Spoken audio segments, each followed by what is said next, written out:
Hôm nay Sogra đưa con gái đi bộ đường dài, đi hái nho dại. Sau đó hai mẹ con lại đến hồ câu cá, mang về nhà và nấu một bữa tối ngon cho bọn trẻ. Sáng nay, Sogra đang đi giày. Hành lý đã được đóng gói xong rồi. Hôm nay anh ta lại đưa Zainab ra ngoài, lên núi hái nho dại. Nhân tiện còn phải đi sông câu cá, làm một bữa tối mới vào buổi tối, làm cho trẻ em trong nhà ăn vui vẻ.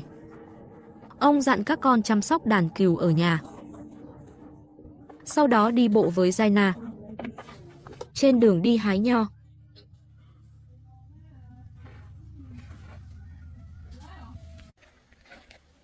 hai mẹ con đi xuống đồi. Chưa đi được mấy bước, phía trước thấy một cây vả. Hầu hết quả sung trên cành vẫn còn xanh, chưa trưởng thành. Nhưng giữa những chiếc lá cũng giấu một số trái cây đã trở nên mềm và ngọt. Hai mẹ con thuận tay hái một ít nếm thử.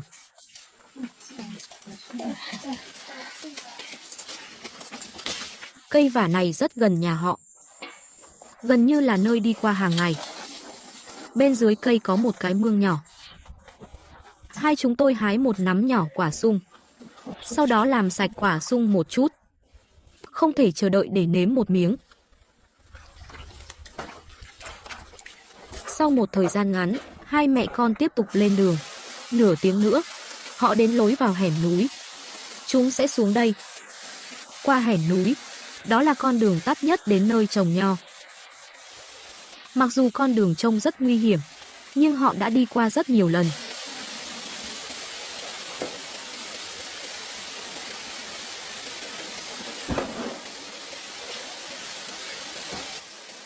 Hẻm núi này là lối đi chung của những người chăn gia súc xung quanh. Mỗi khi đi du lịch hoặc di cư, những người chăn gia súc sẽ đi qua đây. Hẻm núi giống như một hành lang tự nhiên. Mặc dù hẹp, đống đầy đá vụn, nhưng so với leo núi, nó đến thuận tiện hơn nhiều.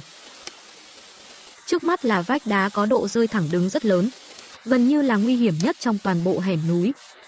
Phần khó nhất, mẹ và con gái Sogra mỗi lần đến đây đều phải đánh nhau. 12 tinh thần.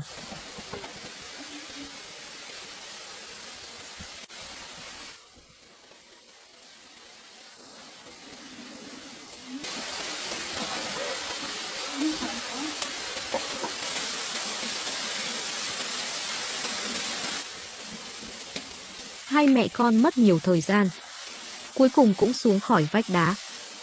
Con đường tiếp theo sẽ thuận lợi và dễ dàng hơn nhiều.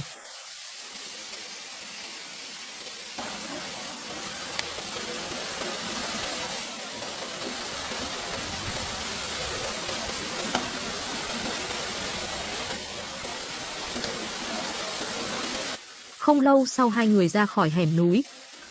Ở đây có một con suối phun ra từ vách đá, hợp thành một thác nước nhỏ, rõ ràng và lạnh. Hai mẹ con vui vẻ uống mấy ngụm. Sau khi nghỉ ngơi một chút tiếp tục đi tiếp.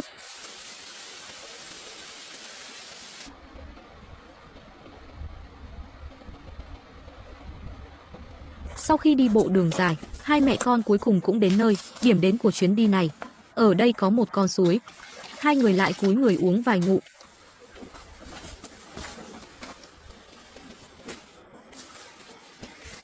Cuối cùng, Sogra và Zainab đến trước cái cây lớn này. Zainab Liso trèo lên cây, chuẩn bị hái nho ở trên. Xem ở đây, tôi tin rằng nhiều khán giả sẽ cảm thấy quen thuộc. Phải, đây là một gia đình du mục khác, nơi cu săm đến hái nho. Cả hai đều chăn thả trong cùng một khu vực. Quỹ đạo cuộc sống tự nhiên sẽ trùng lặp.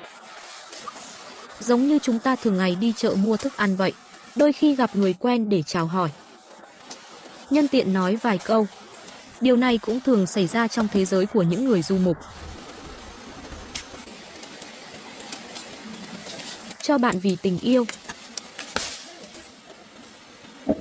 Những quả nho này đã phát triển trong nhiều ngày. Bây giờ lại có rất nhiều người trưởng thành. Họ may mắn còn có thể hái được rất nhiều nho về. 12.3 BTB. Những quả nho này rất nhỏ. Hầu hết thời gian ăn có vị chua rõ rệt. Chỉ có một phần nhỏ có chút ngọt ngào, nhưng đối với những người du mục trên núi, đây đã là một kho báu quý giá rồi. Họ đã quen với mùi hương của núi rừng này từ lâu rồi. Cho dù là vị chua chua, trong lòng họ vẫn là món quà tự nhiên. Những quả nho này không thể ăn hết, có thể thu thập để phơi khô hoặc ép nước trái cây, bảo quản theo cách nguyên thủy nhất, trở thành bảo đảm thực phẩm trong mùa đông.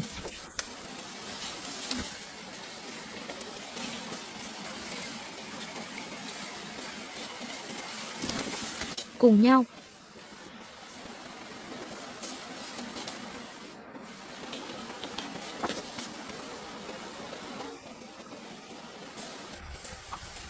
bận rộn một thời gian, hai mẹ con lấy những gì có thể lấy được. Quả nho gần chín đã được hái hết rồi. Tiếp theo, họ muốn cho nho vào nước suối để rửa lại.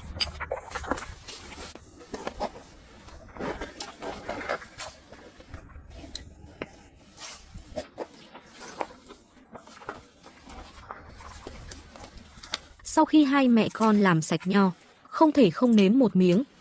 Mặc dù trái cây nhỏ, trong ngọt chua còn có chút vị se của núi, nhưng trong miệng họ lại rất ngon. Số lượng nho này không nhiều, nhưng đã làm họ hài lòng rồi. Trên núi này, tài nguyên có hạn, có thể hái được quả dại như vậy đã rất hiếm rồi. Hơn nữa, họ không phải là người duy nhất ở đây. Những người chăn gia súc của cha cũng sẽ đến hái trong mùa này. Mọi người có thể chia một ít, đã là một thu hoạch hiếm có rồi. Bây giờ, hai mẹ con chuẩn bị xuống sông câu cá. Đó cũng là mục đích của án tử hình. Trong nhà có nhiều con, Sogra gần như ngày nào cũng phải lo lắng về chuyện ăn uống, để bọn trẻ có nhiều thức ăn hơn.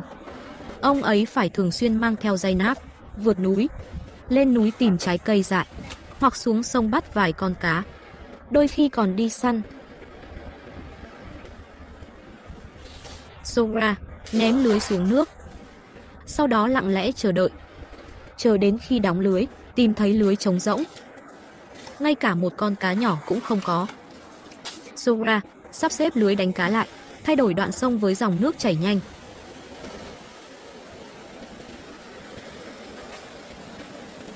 Khi Sogra từ từ đóng lưới, trong lưới cuối cùng có một cái mồi cá.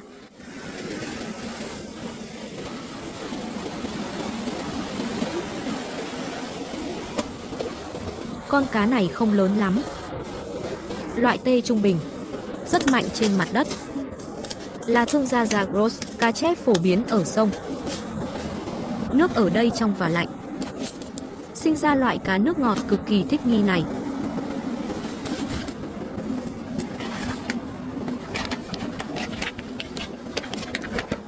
Sogra sắp xếp lưới đánh cá, lại đổi chỗ khác giăng lưới. Chờ đến khi đóng lưới, lần này lại không có gì. Sogra đã giăng 2 lưới liên tiếp, nhưng những gì nhận được vẫn trống rỗng.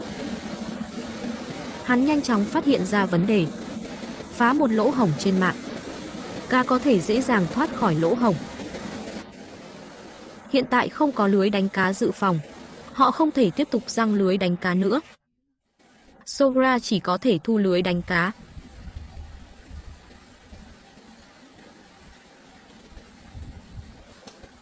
Hai mẹ con trở lại nơi vừa hái nho. Họ không vội về nhà, cho cá vào nước trước đã, đảm bảo anh ấy vẫn còn tươi.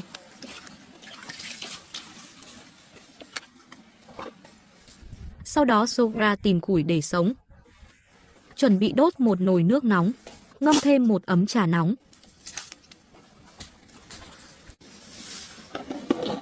Sogra lấy bình đun nước ra khỏi túi vải. Những công cụ này gần như trở thành thứ bắt buộc để anh ta ra ngoài.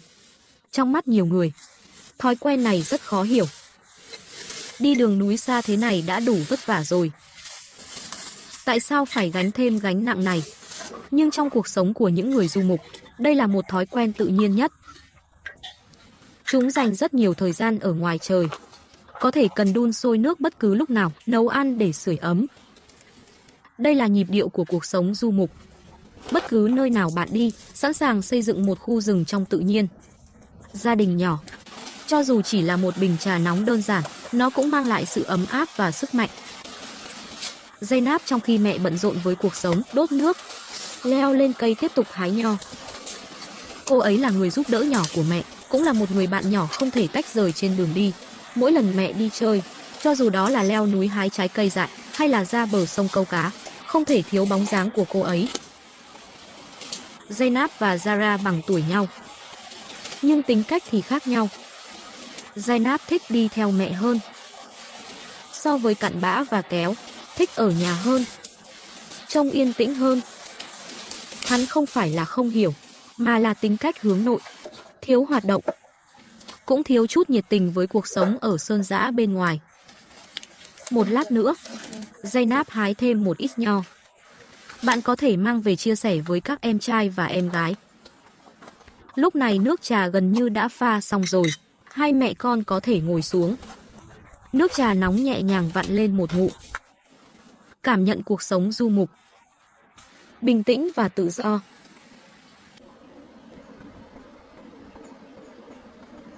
Sau một lát, hai mẹ con uống xong trà, đóng gói hành lý đi, chuẩn bị lên đường núi trở về. Họ đi theo con đường cũ, leo lên từ đáy hẻm núi. Sau hơn 2 tiếng đi bộ, cuối cùng cũng đến cửa.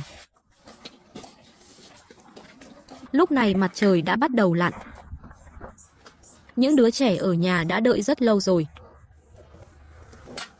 Sogra đổ nho vào khay. Bọn trẻ không thể chờ đợi để ăn.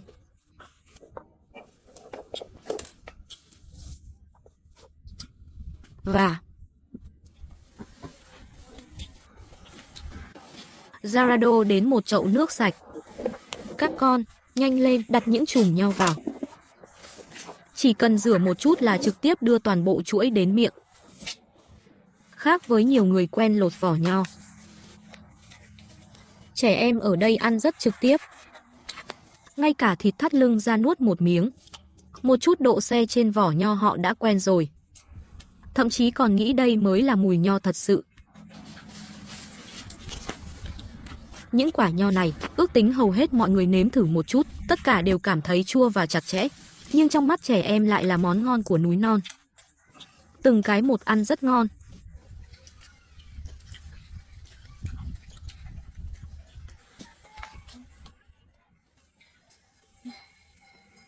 Á Tâm còn nói một câu cảm ơn mẹ.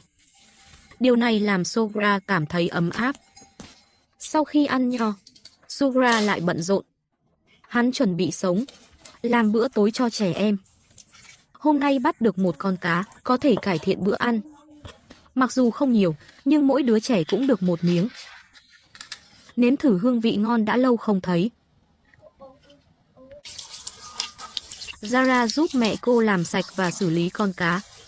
Mặc dù anh ta không giống như Zainab, thường cùng mẹ ra ngoài hái trái cây dại, câu cá, nhưng ở nhà, anh ta cũng hiểu biết và có khả năng.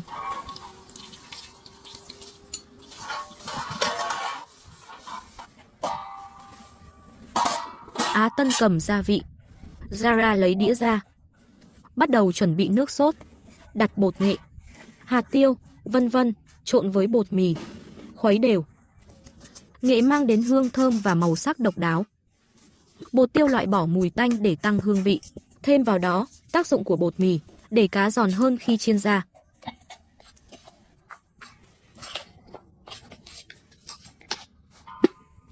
Sogra cho bơ vào nồi. Đây là họ tinh chế từ sữa dê nhà họ, ghi ra ngoài. Gia đình du mục hầu như nhà nào cũng làm được. Zara quấn đều thân cá, lấy nước sốt vừa chuẩn bị xong. Sau khi xử lý xong, cứ để mẹ làm phần còn lại.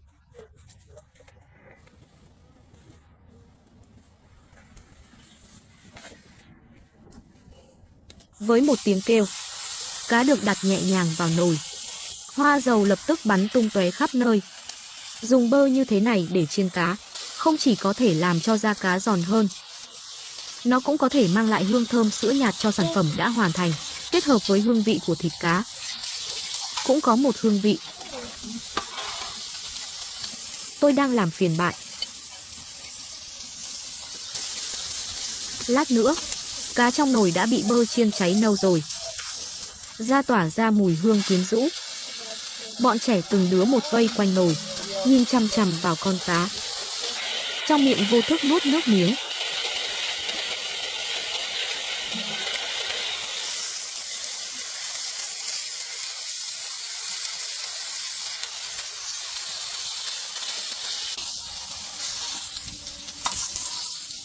Chờ một chút, cá vàng giòn được đưa lên bàn. Bọn trẻ đã bắt đầu ăn rồi. Dừng nó lại.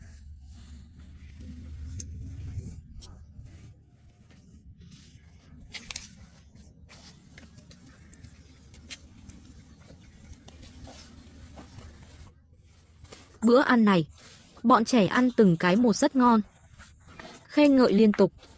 Trên bàn chỉ có một con cá, nhưng lại cô đọng những khó khăn trên đường đi của mẹ. Tất nhiên, cũng không thể thiếu công lao của Zainab. Có lẽ trong mắt người ngoài, bữa tối như vậy là bình thường. Nhưng sâu trong ngọn núi này, đối với những đứa trẻ này, đây là món ngon quý giá nhất. Cuộc sống du mục có thể khó khăn, nhưng cũng chính vì từng chút một vất vả và thu hoạch mới có vẻ đặc biệt vững chắc và đầy đủ. Cảm ơn các bạn đã xem hết video. Nếu thấy hay hãy like, subscribe kênh để mình có động lực ra thêm nhiều video hơn nữa nhé.